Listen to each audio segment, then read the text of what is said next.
You don't know, it's DJ Basha, Manchester Shutdown. Man like Callum Bishop, what you telling me, G? Yeah, I'm good, man. What you saying? Fresh off stage, how was Shutdown? Fucking hot. Hot? Of course you can swear. Okay, cool. I can swear. Yeah, it was fucking hot. Really hot. The flames that were even hitting me in the booth, as you can see, crazy. But the show was mad. Had a quick little trim, did you? Yeah, my barber's actually here. He's not in the room right now, but I meant by the flames, but it's funny that your barber's there. I mean, my barber actually gave me a trim this morning. Jumped in the car with me. Then we came to the show, and he's still lingering around somewhere. So yeah. Lingering. He's more than the barber, though, right? Yeah. He's a friend now. He was just a barber. Now he's a friend and gives me a good shape up. So it's all good, man. What do you think then of the production value of Shutdown then with the flames and is it quite high level? From definitely the shows that we've done recently. Obviously we've done the festival run, and then we went through some of the clubs. This is more wow in production than the stuff we've been doing recently, for sure. And I think it adds a massive thing, especially for the younger ravers, that obviously it's much more appealing for them that they see all the big stuff going on. And it's sick to see from the DJ booth, like you're watching it all going off. It's lovely. Well, what you tend to find as well with the under 18 crowd, because obviously there's nothing like, I'm 22 now, you're 23, and there was nothing like that when it was our age. Well, I don't know, not in my area there wasn't. So to see, CSB to put something on at this level with Shutdown, it's crazy to see. It's really good for the next generation. These are the people that are going to be the next generation of ravers and into the music scene, producers, artists, DJs. So if you could describe Shutdown in one word, what would it be? Oh, that's a tough one. That's a tough one. That is a tough one.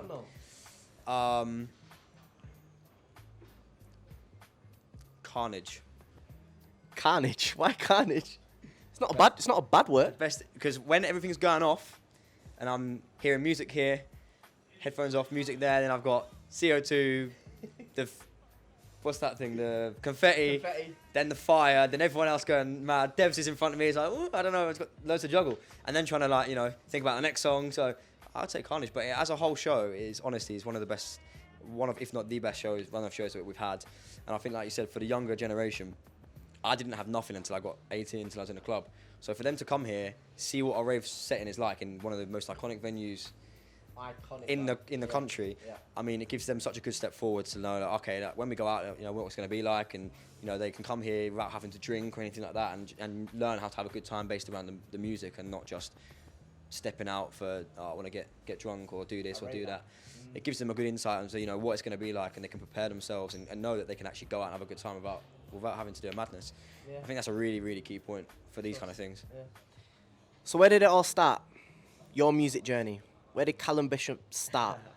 So I started when I was 12. I bought some decks from cash converters with pocket money. What were they? What decks? Vinyl or? No. It was like to plug into the laptop.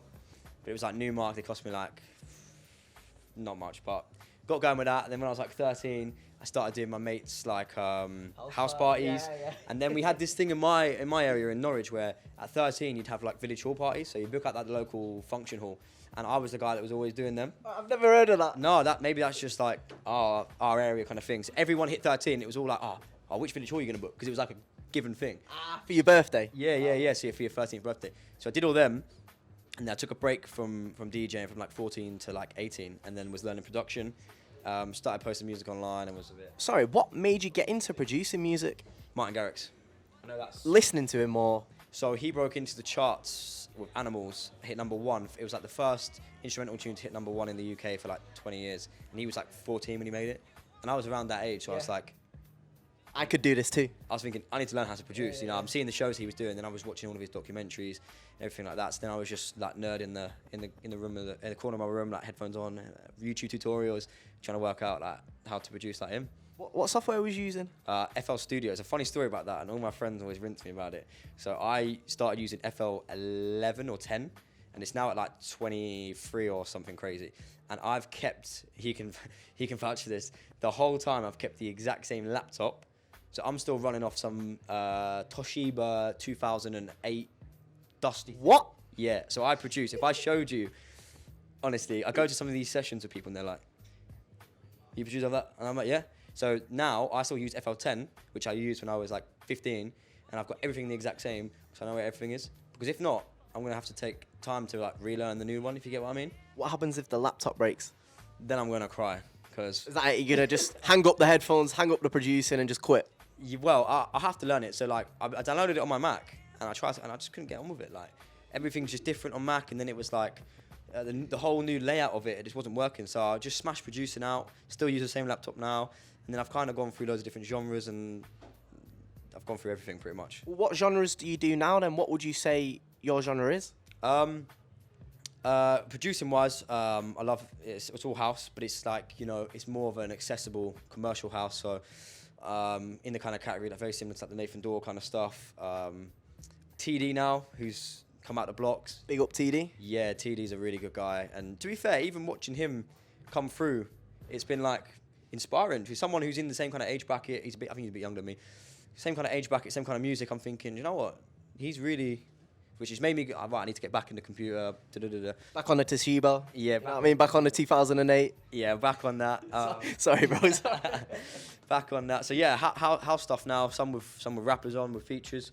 Some with like, you know, top line vocals and that kind of area of production. Yeah.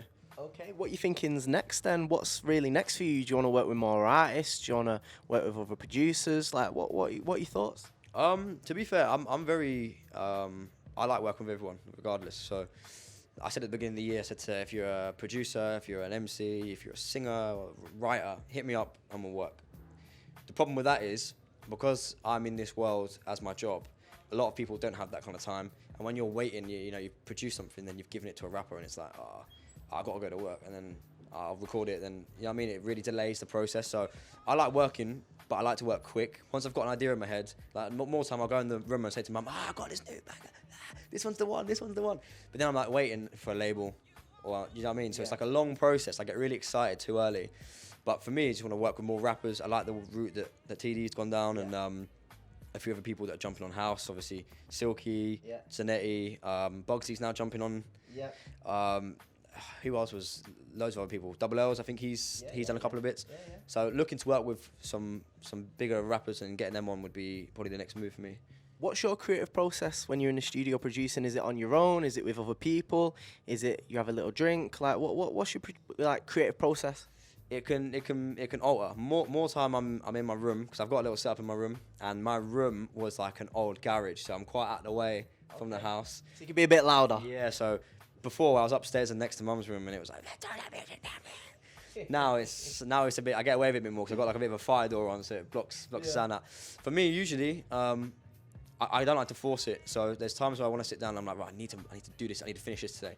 Sometimes it just don't work like that. You've got to be in the right mindset to sit down, finish it. In terms of new ideas, a lot from traveling, so different shows. I had a couple of abroad this year. Played IB for a couple of times in the years before, so being on the road I think really helps. It makes you acclimatise where you are. You know what I mean. So that's really helpful. You see new things, don't you? You get inspiration of meeting new people, eating new foods, even seeing new places. So it all helps with the creative process. Yeah, 100%. I mean, there's also times like I'll jump in a session with someone in the deep end and it's like, right, you've got to perform now. And sometimes it'll work. There's times that you jump in. I remember I jumped in with quite a big rapper, who I'm not going to say, and he was like, right, let's go. And I was like, oh, did you not listen to the beats I sent you? He's like, no, I want something fresh. And I was like, and I was hungover, just England, Scotland, Euros. And I was sat in the studio and I was like, what just whip something fresh up? So I sent him like 6 ideas and he was like, oh, I like idea 2. So then we got in the studio and then he was like, no, I want something fresh. And I was like, well, like right now? He's like, yeah. So I was like, right, okay. So sometimes you have to make it work. But for me, it's like, as and when I feel motivated or creative, I'll step into my room. I say it's my studio, but it's my room. Step into my room, get something done, then I'll maybe hit up a rapper or a singer as and when we need bits. So you're a producer, a DJ. What else do you do? Because I know you talked to me a little bit off air about your festivals. Do you want to tell us a little bit about that and anything else that you do? Yeah. So I took over a club night in Norwich, back where I live, so nowhere near here, a long drive. Last year, so every Friday we were in like the Norwich premium club, if you like. That was doing really, really well. We were putting drum and bass acts in every week, and it was picking up really good momentum. So I then looked at it and thought, what have we not got in Norwich? What can we bring and fill that gap? Because there's not a great deal. I don't know how much you know about Norwich, but it's not a lot, bro. I'm sorry. It's not really popping like that. So So we found a little niche and we thought, oh, we'll run like a day festival, take it out of the club, make it a bit bigger. So we ran that last year for the first year, which was really, really good. Almost sold out. We were not far off. It really annoyed me a little bit, but really successful. Everyone enjoyed it, and yeah, we're going again next year. Double the size, double the amount of stages.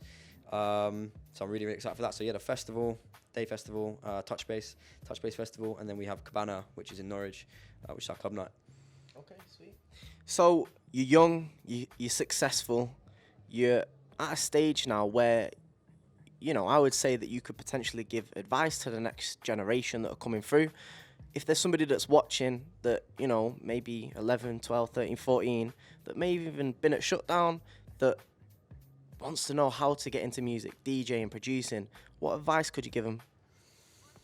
First of all, you've got to learn your craft. If you try and fraud it by, I don't know, knowing someone or, you know, getting put on, eventually you will get found out. So I taught myself to produce in my room. I didn't do music at school, GCSE, I didn't do it at college. I just nerded it out, learnt. Then I got to 18, learned how to use CDJs, learnt.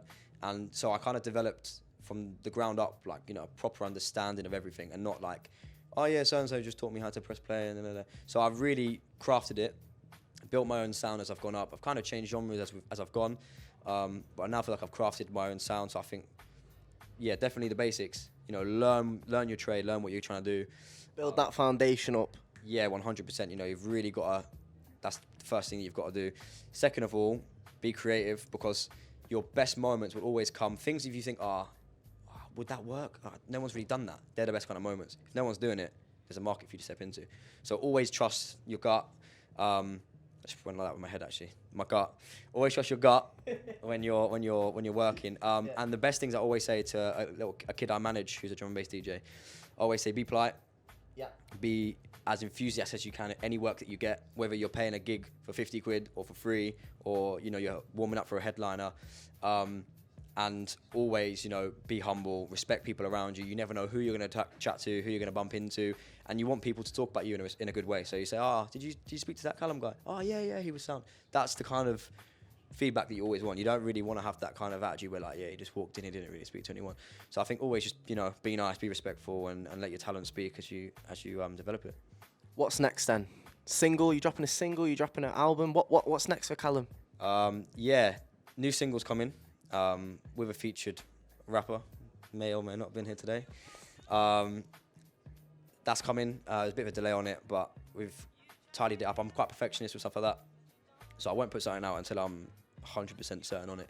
So we changed a few bits, and the label are now happy with it. So yeah, new single coming, and then a lot more sessions ready to come for next year. Where can we find you? What's your social media, your links, your Spotify, your LinkedIn, your MySpace, your Bebo? Where can we find you, bro? Instagram, we're at Callum Bishop UK. SoundCloud, we're at Callum Bishop UK. Spotify, I think just Callum Bishop. Might be UK on there as well. Facebook, nowhere now. Got hacked, so it's a bit long for that. Yeah. So yeah, SoundCloud, Callum Bishop UK. Spotify, Callum Bishop. Instagram, Callum Bishop UK. I'm most active on there. So yeah, man. Don't know, Callum Bishop, DJ Basha, Shutdown Manchester, Blau, my G. Thank you very much, brother.